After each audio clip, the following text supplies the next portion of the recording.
Welcome to another episode of Talk It Out with Pascal. I am your host, Angela. And I am Julianna, and for this episode, we're gonna talk about crushes.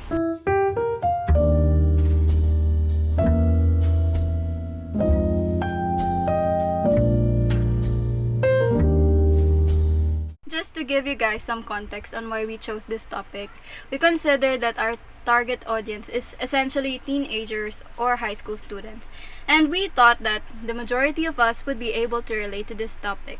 Basically, we just wanted to be relatable. So, what are crushes nga ba? For me kasi, having a crush is basically being infatuated with someone. It's not really that deep. Kumbaga, you simply admire someone for simple or shallow reasons, like their looks, or kasi mabait, or matalino. Exactly, but I think some people tend to feel deeper when they develop a crush on someone. Like now we have this term in our generation called happy crushes, 'di ba? I think that was made to define crushes na mababaw lang talaga. For example, I consider this person a happy crush because I'm content with seeing them in person or seeing their posts on social media.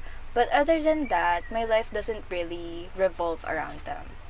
Not saying na we should revolve our lives to people na crush lang naman natin, but my point is that happy crushes are not that deep. Yeah, and then when they develop a personality and our perspective, that's when it isn't happy anymore. Like, it's not a happy crush anymore kasi hindi ka na masaya. Kidding aside, siguro the moment things start to have meanings between your conversations or interactions, then it isn't considered a happy crush anymore. Yeah, speaking of meanings, there are times pa nga na it gets reciprocated, di ba? And that's when it gets serious because obviously we're just teenagers and we have different approaches to these types of situations. Yeah. Ano pa, may instances where the person might lose their interest due to the reciprocation of feelings. Kasi they don't like that there isn't a thrill anymore, diba? It sounds very toxic, but it happens in reality. And maybe one of the reasons for that is because we're still young and some people don't really expect anything to develop from crushes. Although there are people who are lucky enough to, find their high school sweethearts and maintain it until they grow old.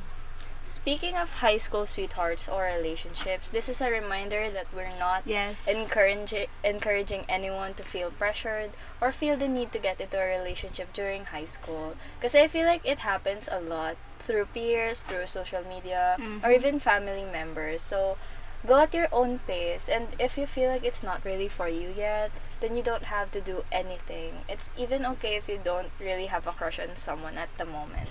Yep. I also feel like, a lot of people our age feel the need to get into a relationship to be fulfilled. Diba? I see it, mostly, kasi, I know some people.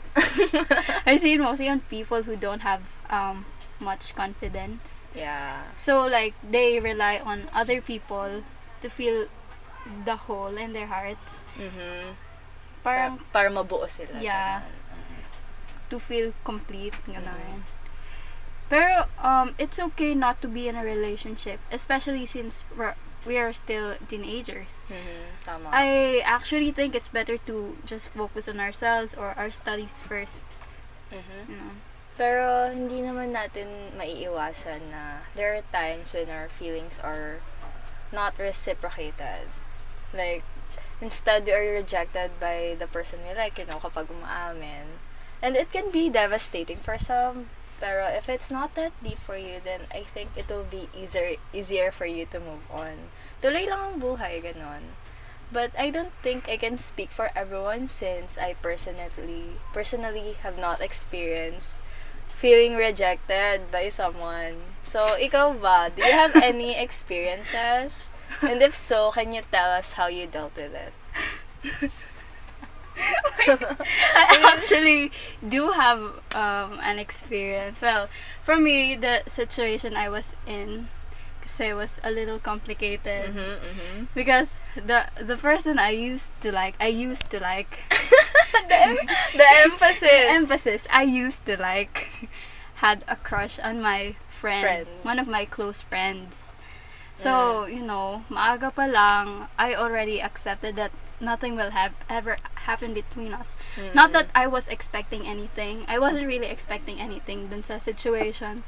But you know what's worse? I spent a lot of money over that dude. Like, I bought things. No! I bought things for him, Like, at this point, I'm not even bitter that he rejected me. He can reject me all he wants. Ang kapag just... But, I regret spending money on him. So, to that person, can you give me back the necklace? Give me back my money. Chalisa. Oh my God! The plot thickens. So, you didn't feel the crying in the bathroom. I'm so done. Ayoko nang mabuhay level. Kind of sadness. Kasi na-reject ka niya. No. Kasi I was already expecting it, diba? The rejection. I was, at that time, like, before me confessing, I was just, like, thinking and hoping to be rejected by him directly. Kasi I wanted to move on from the situation now. Kasi it's getting hard na rin. Kasi knowing na, syempre, he likes my friend, You're friends with the person he likes. Yeah. Okay. So, after all that, as a 4th-year high school student pa, what is your perception of love? Kasi for me, other than the fact that it has many kinds, you can love yourself, you can love other people, you can love your family, your friends. Yeah. When it comes to relationships, I believe that it isn't enough to make it work. Kumbaga, you need proper communication, trust, effort, and all that stuff so you can properly maintain a relationship. Basically, as a person at this age, I have the idea na relationships shouldn't always be romanticized, realistically speaking, kasi it has many factors and variables and all that stuff. So, ikaw? Siguro, as a high school student, love is something that I feel for a lot of people.